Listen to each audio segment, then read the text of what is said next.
नमस्कार, बड़ी खबर में आपका स्वागत है। आज एक ऐसे संत की जयंती है जिसने कहा था, मन चंगा तो कठौती में गंगा। मतलब अगर आपका मन शुद्ध है, आपकी आत्मा शुद्ध है, आपके विचार शुद्ध हैं, आपकी वाणी शुद्ध है, पवित्र है, तो ध्यान रखिए कि गंगा आपके पास है। गंगा वो जो पवित्रता, निर्मलता की देन है, वो आपके पास है। इसलिए हम पवित्र होने के लिए, शुद्ध होने के लिए गंगा का स्नान करें। उसके लिए पहले जरूरत है कि हम अपना मनसा वाचा कर्मणा से अपने को शुद्ध कर लें। ये संदेश संत रविदास का। संत रविदास के पास का ये प्रकरण एक बड़ा संदेश देता है। एक दिन संत रविदास से उनके शिष्यों ने कहा कि हम पवित्र गंगा में स्नान कर लें। रविदास ने कहा कि नहीं, मुझे जूते गांठने हैं, मेरे पास ये काम है और मैं गंगा के स्नान में नहीं जा सकता हूं। शिष्यों ने दोबारा फिर कहा, तब उनका यह संदेश था कि मन चंगा तो कठौती में गंगा। आपका मन चंगा होना चाहिए। बहुत बड़ी बात की थी संत रविदास ने। लेकिन अफसोस, हम संत रविदास का गुणगान करते हैं, यशोगान करते हैं, उन्हें अपना प्रेरणा स्रोत आनते हैं, लेकिन हम उस आचरण को नहीं अपनाते हैं। कहा गया है कि हमारे चरण हमें मंदिर तक पहुंचाते हैं, लेकिन हमारा आचरण हमें भगवान तक पहुंचाता है। संत रविदास की भावनाओं में, उनके उद्देश्य में, उनके लक्ष्य में, उनके संदेश में यही एक भाव छिपा हुआ था कि हमें मन से सब कुछ करना चाहिए। और संत रविदास की आज जयंती, माघ पूर्णिमा में उनका जन्म हुआ, वाराणसी में जन्म हुआ, लेकिन वो अपने काम में सदैव पूरे मनोयोग से लगे रहे। सामान्यतः ये होता है, जब हम में किसी प्रकार की संपन्नता आ जाती है, समृद्धि आ जाती है, वैभव आ जाता है, तो हम अपने कार्य से विचलित हो जाते हैं। भले ही हमने पूरे मनोयोग और त्याग से वो काम किया हो जिसका फल हमको मिल रहा हो, लेकिन उससे विचलित हो जाते हैं। संत रविदास कहते थे कि नहीं, ऐसा मत कीजिए। आप अपने काम में पूरे मनोयोग से लगे रहिए। आज इस शिक्षा की सबसे बड़ी आवश्यकता है। अब देखिए, संत रविदास ने कितने उच्च मानकों को प्रस्तुत किया था,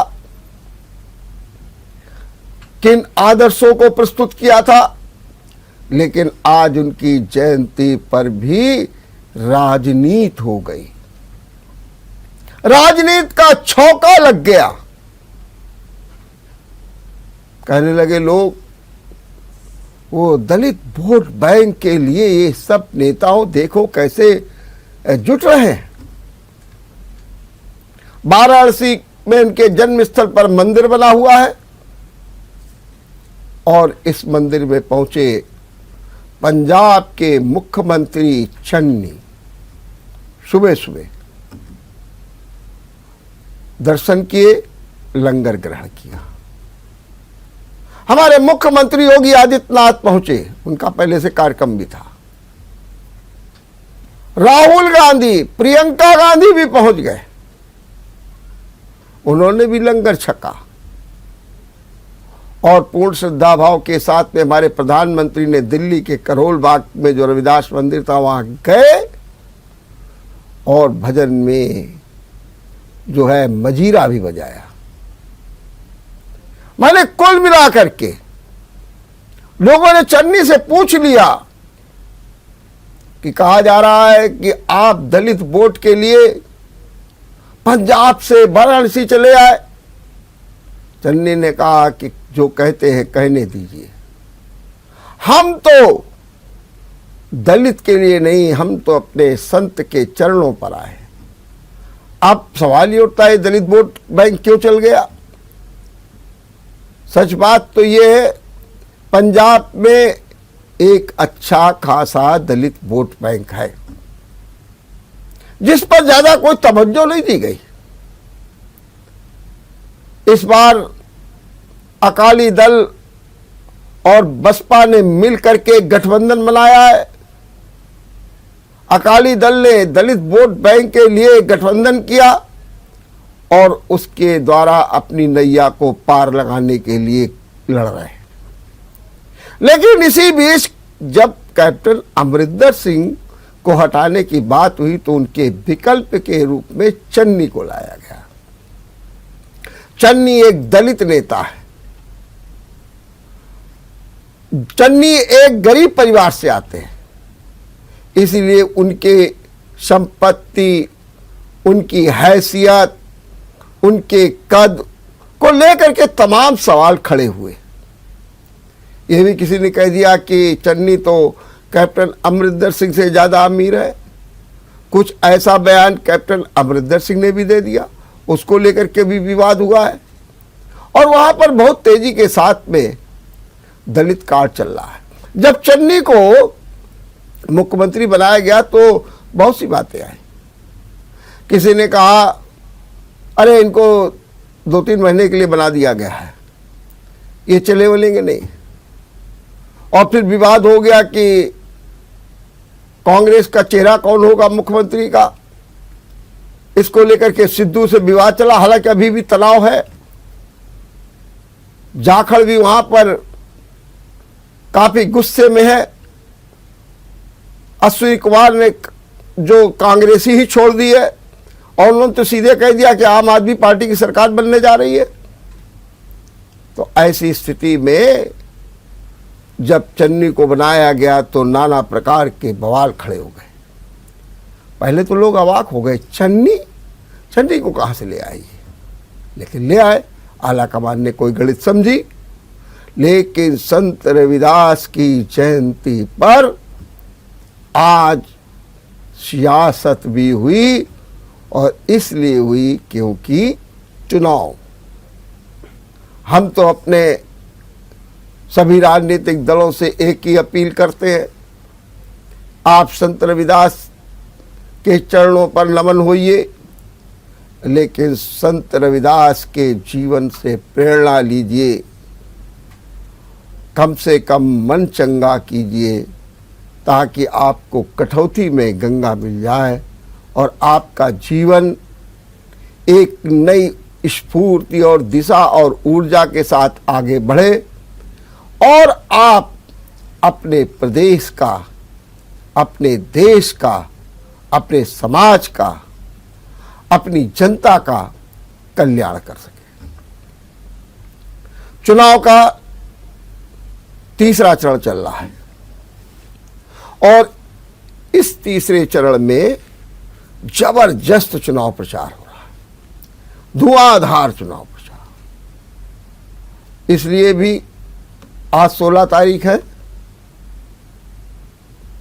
2 दिन बाद मतलब 18 तारीख को प्रचार बंद हो जाएगा। इसलिए सारी ताकत झोंक दी गई है। आज हमारे कानपुर में भी जो दिग्गज हैं, जो स्टार प्रचारक हैं, उनका जमघट है। राजनाथ सिंह, प्रियंका गांधी, केशवदेव मौर्य, इस्मत ईरानी, और कौन कब आ जाएगा कुछ पता नहीं। उमा भारती का भी नाम चल रहा है कि वो भी किसी समय आ जाएंगे। और कुल मिलाकर के सबसे बड़ा कार्यक्रम तो प्रियंका गांधी का है, जो कैंट, किदवई नगर और साथ में आर नगर की सीटों पर, और साथ में सीसामऊ भी लगी है, गोविंद नगर सीट, इन सब में अपनी दस्तक देंगे। अब वो एक ये भी प्रचलन है कि जब रोड शो होता है तो सामान्यतः भीड़ हो जाती है, और जब भीड़ हो जाती है तो एक बार जनता भी असमंजस से पड़ जाती है, अरे भीड़ तो बड़ी है इनके साथ में, लेकिन क्या ये भीड़ सीधे तौर पर वोट में कन्वर्ट होगी, ये देखने का विषय है। और इसका तो परिणाम 10 मार्च को ही देखने को मिलेगा। हम लेते हैं यहाँ एक छोटा सा ब्रेक। ब्रेक के बाद आपका एक बार फिर स्वागत है। तीसरे चरण के चुनाव में जैसा मैंने कहा, सभी राजनीतिक दलों ने अपनी सारी ताकत झोंक दी है। कानपुर आज उसका एक ऐसा उदाहरण है जिसमें चमक भी है और ऊर्जा भी है, और वोट बटोरने की एक कला भी है। देखिए, एक सबसे बड़ी बात होती है कि वोट कैसे बटोरे जाए। वोट है, ब्रेक के जाने से पहले हमने ये कहा था कि रोड शो में भीड़ होती है, जनसंपर्क में भीड़ होती है, लेकिन सवाल ये उठता है कि ये वोट में कन्वर्ट होगा कि नहीं होगा। क्या वास्तव में अगर हम ये मान लें कि कानपुर की 2-3 सीटों पर ही मुकाबला है, तो क्या किसी के रोड शो से वो मुकाबला समाप्त हो जाएगा? क्या क्लीन स्वीप हो जाएगी? क्या पिछले चुनाव में 4-5% वोट का जो अंतर रहा था वो पूरा हो जाएगा? ये सिर्फ समझने की बात है। एक समय था जब चुनाव प्रचार में सभाओं पर जोर दिया जाता था, लोग सभाओं में अपने विचार रखते थे, अपनी योजनाएं बताते थे, अपना भूत बताते थे, वर्तमान की चर्चा करते थे और सुनहरे भविष्य दिखाते थे। लेकिन आज स्थितियां बदल गई। अब सच बात तो यह है कि वो वक्ता भी नहीं रह गए जिन वक्ताओं को सुनने के लिए, जिन नेताओं को सुनने के लिए भीड़ इकट्ठा होती थी। देर रात तक चौराहों पर भीड़ होती थी, उसके बाद जुलूस तक निकलते थे। अब वो नेता भी नहीं रह गए, उनमें वो वाक पटुता नहीं रह गई है, उनमें वो वाक कला नहीं रह गई है। और सच बात तो ये है कि जब उनमें ही कोई सिद्धांत नहीं है तो किस सिद्धांत की वो चर्चा करेंगे, क्योंकि उनके सिद्धांत तो अब स्वार्थ से प्रेरित हो गए हैं, स्वार्थ से लवरेज है उनके स्वार्थ और सिद्धांत। यही कारण है कि अब वैसे वक्ता भी नहीं है। दूसरी चीज, रोड शो में ग्लैमर दिखता है, भाई फला नेता आ गए हैं, उनके साथ मिले, किसी ने हाथ वाथ मिला लिया। हालांकि अब सिक्योरिटी के कारण ये सब कुछ नहीं हो पाता है, लेकिन ये बात भी सही है कि कोरोना ने भी हमारे प्रचार में एक बड़ा ब्रेक लगाया है। प्रचार में ब्रेक लगा दिया, लेकिन फिर भी प्रचार चल रहा है, बातें हो रही हैं, घूम फिर करके वही सब बातें आ रही हैं, गर्मी सर्दी। और देखिए सीधे तौर पर अगर एक पार्टी कहती है कि पहले और दूसरे चरण के चुनाव में हमने बाजी मार ली है, तो दूसरा कहता है कि आपकी बाजी नहीं, बाजी तो हमने मारी है। और तीसरे चरण को लेकर के दावे किए जा रहे हैं, भूत काल की बात की जा रही है, इतिहास बताया जा रहा है। और यह बात बिल्कुल सही है कि तीसरा चरण जो है ये एक बड़ा ही चुनौतीपूर्ण है, भारतीय जनता पार्टी के लिए भी और साथ में सपा के लिए भी, क्योंकि इस समय जो हालात बने हुए हैं, राजनीतिक जो परिदृश्य बना हुआ है, उसमें यही है। अब बीजेपी को अपना वो रिकॉर्ड कायम करना है जिसमें उसे 59 में 49 सीटें मिली थी, बहुत बड़ा रिकॉर्ड था। तो अगर देखा जाए तो बीजेपी को अपना रिकॉर्ड कायम रखना है। अब वो अपने इस रिकॉर्ड को कैसे बचा पाएगी, ये देखने की बात है। और इसी रिकॉर्ड में सपा को मात्र 9 सीटें मिली थी, जबकि ये बेल्ट यादव बेल्ट के नाम से जानी जाती है। ये बेल्ट आलू बेल्ट के नाम पे जानी जाती है। यहां पर 36 सीटें ऐसी हैं जहां पर आलू की पैदावार होती है।